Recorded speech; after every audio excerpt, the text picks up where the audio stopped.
խոսեցիք 2018-ից մինչև 25 պետական բյուջեի, ռազմական բյուջեի ծախսերի, պաշտպանական ծախսերի մասին դուք յակեք, երբ որ իշխանապահությունից հետո 5-ամյա 7-ամյա ծրագրով զինվաճյուղերի զարգացման, ինչ ռազմական տեխնիկա սպառազինություն ինչ թվով էր նախատեսված, որտեղ ժամանակ այդ մասին խոսվում է, ասում այսքան տող, այսքան ատուս եւ միշտ ասում են, որ դրանք հանեցուներ են դրված, այս հարցին անդրադառնալ տիրապետում եկա հաստատում գրավոր եւ դրանից քանի մասնակցում է այս տարի։ Անկեղծ ասած, ես ավելի պատասխանատու կհնչեցնեմ այն ժամանակաշրջանի մասին ինֆորմացիան, որը իմ օրոք է տեղի ունեցել, ուղղակի կարող եմ ասել, որ կա սպառազինության եւ ռազմական տեխնիկայի հնգամյա պլան, որը իմ նախարար եղած ժամանակաշրջանում ինքը փոփոխվող փաստաթուղթ է, այսինքն գլխավոր շտաբը ներկայացնում է ոչ թե կոնկրետ զինատեսակներ, այլ զինատեսակներ եւ ըստ հնարավորությունների, նաև հետագայում երբ լինում է հնարավորություն միջազգային շուկայում, իրենք ըստ դրա որոշում են ընդունում եւ գլխավոր շտաբի պետի որոշման համաձայն պաշտպանության նախարարությունը ձեռնարկում է պաշտպանության նախարարը ձեռնարկում է գնման գործընթաց։ Եվ կարող եմ ասել, որ այս տարի մենք նախաձեռնելու ենք արդեն հաշվի առնելով, որ 26 թվականի արդեն նոր կառավարություն է լինելու, 26 Ինչ վերաբերում է կրոնական հարցերին, հարգելի գործընկերներ, երբ որ դուք ինձ հարցնում եք, ես բնականաբար այդ հարցերին պիտի պատասխանեմ, ես չեմ կարող ձեր հարցերին չպատասխանեմ, երբ ինչպես նշում է գործընկեր լրագրողը, սա չի իմ օրակարգը, ես պիտի մտնեմ այդ հարցերի մեջ, քանի որ դուք ինձ հարց եք ուղղում, ես չեմ կարող հեռու մնալ, բայց որպես քաղաքացի ես իմ կարծիքը ունեմ եւ օրակարգի մասին եւ ամենի մասին եւ բնականաբար պիտի արտահայտեմ ու արտահայտում եմ այդ թվում նաեւ Պատարակներին իմ մասնակցությամբ։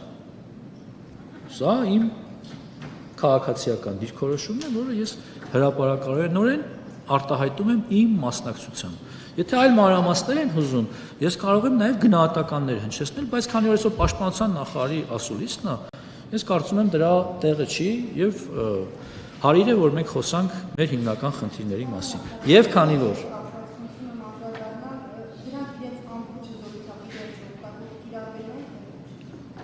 Այսօր մենք Su-30-ների համար ունենք բավարար որոշակի սպառազինություններ, այդ թվում նաև ակնկալում ենք որոշակի համալրումներ, Su-30 օդանավերը կամ կործանիչները բավականին լավ կործանիչներ են, ես շատ բարձր եմ գնահատում իրենց դերը եւ կարծում եմ, որ իրենք մեծ դեր կարող են ունենալ մեր երկրի եւ հակաօդային պաշտպանության եւ տարածքային ամբողջականության պաշտպանության գործում։ Այս պահին ես առաջարկում եմ սպառազինության եւ ռազմական տեխնիկայի գնումների մասին ինֆորմացիա չտան, բայց այն որ Հայաստանի Հանրապետության զինված ուժերը շարունակելու են սպառազինվել նորագույն տեխնիկայով, դա կարող եմ հավաստիացնել։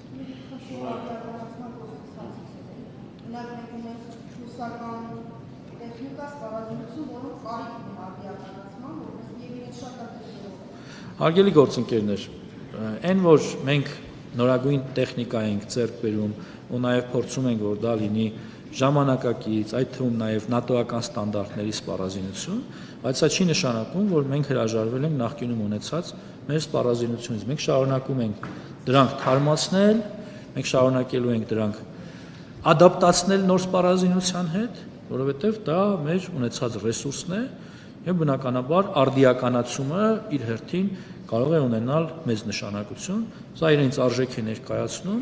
եւ յուրաքանչյուր իրենց արժեք ներկայացնող սպառազինություն մեզ համար կարեւոր է։ Շնորհակալ եմ։ Հարգելի գործընկերներ, նախ շնորհակալ եմ կրկին անգամ այսօրվա համար,